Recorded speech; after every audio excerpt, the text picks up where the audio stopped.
નમસ્તે દર્શક મિત્રો, આજના આ વિડીયોની અંદર ગુજરાતમાં વરસાદને લઈને શું નવું અપડેટ આવી રહ્યું છે તેમજ આજના આ વિડીયોની અંદર ગુજરાતમાં વરસાદને લઈને શું નવી આગાહી આવી રહી છે, ગુજરાતના કયા કયા વિસ્તારોની અંદર વરસાદની આગાહી રહેલી છે, આ સંપૂર્ણ વરસાદના સમાચાર આજના આ વિડીયોની અંદર વિગતવાર જાણવાના છીએ।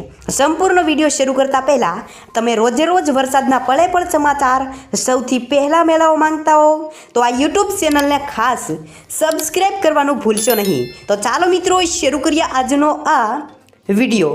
મિત્રો સૌપ્રથમ વરસાદની વાત કરીએ તો મિત્રો હવામાન નિષ્ણાંત એવા અંબાલાલ પટેલની આગાહી સામે આવી છે, જેમાં રાજ્યમાં એક સાથે 3 વરસાદી સિસ્ટમો સક્રિય થઈ છે, તેથી દક્ષિણ ગુજરાત તેમજ સૌરાષ્ટ્રમાં અતિ ભારે વરસાદની આગાહી કરવામાં આવી છે।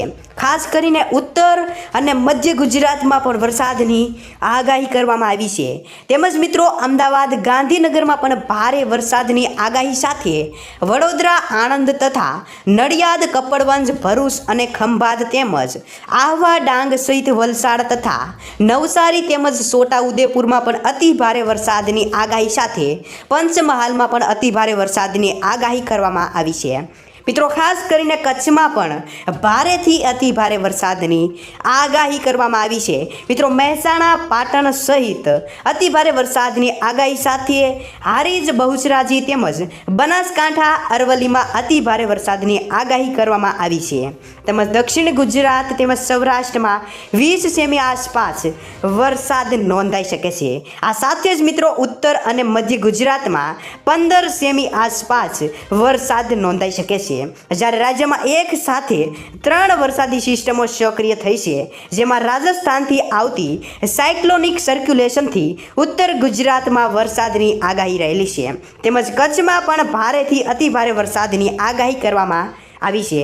તેમજ મિત્રો 31 જુલાઈ સુધી રાજ્યમાં વરસાદની આગાહી કરવામાં આવી છે। મિત્રો 31 જુલાઈ સુધી રાજ્યમાં વરસાદની આગાહી છે, તેમજ 1 ઓગસ્ટથી વધુ વરસાદી સિસ્ટમ સક્રિય થવા જઈ રહી છે, જ્યારે વરસાદની ઘટશે ત્યાં વરસાદ સારો પડી શકે છે, જ્યારે આવનારા સમયમાં રાજ્યના જળાશયોમાં પાણીની સારી આવક થઈ શકે છે, જ્યારે 7મી ઓગસ્ટે બનનારી સિસ્ટમ સક્રિય થશે, જ્યારે ગુજરાતમાં તે સિસ્ટમ છે તે સારો વરસાદ લાવી શકે છે, જ્યારે પશ્ચિમ સૌરાષ્ટ્રમાં લો પ્રેશરના કારણે ભારે વરસાદ પડી શકે છે, જ્યારે દક્ષિણ ગુજરાતમાં અતિ ભારે વરસાદથી પૂર જેવી સ્થિતિનું ક્યાંક ક્યાંક નિર્માણ પણ થઈ શકે છે, જ્યારે અમદાવાદ સહિત મધ્ય ગુજરાતમાં વરસાદની આગાહી આવતા શહેરીજનોને રાહત થશે।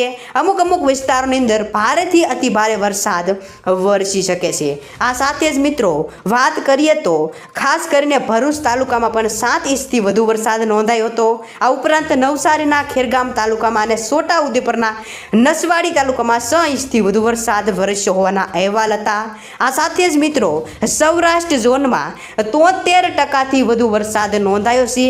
આ ઉપરાંત દક્ષિણ ગુજરાતમાં 63% વધુ, પૂર્વ મધ્ય ગુજરાતમાં 32% વધુ, તેમજ ઉત્તર ગુજરાતમાં સૌથી ઓછો 29% જેટલો મોસમનો કુલ સરેરાશ વરસાદ નોંધાયો છે। તો બસ મિત્રો આ હતો આજનો વિડીયો। જો તમને આ વિડીયો પસંદ આવ્યો હોય તો વિડીયોને એક લાઈક કરી દેજો અને આ યુટ્યુબ ચેનલને ખાસ સબસ્ક્રાઈબ કરવાનું ભૂલશો નહીં। સબસ્ક્રાઈબ કરવા માટે નીચે સબસ્ક્રાઈબ બટન આપેલું છે તેના પર દબાવી દેજો અને ખાસ કરીને જે ઘંટડી બટન આવે છે તેને ઓલ પર દબાવી દેજો। આમ કરવાથી અમારા વિડીયો તમારા સુધી તમારા મોબાઈલમાં જલ્દી જ અને સૌથી પહેલાં પહોંચતા રહેશે। તો બસ મિત્રો ફરી મળીશું નવા વિડીયો સાથે, નવી અપડેટ સાથે, નવા સમાચાર સાથે।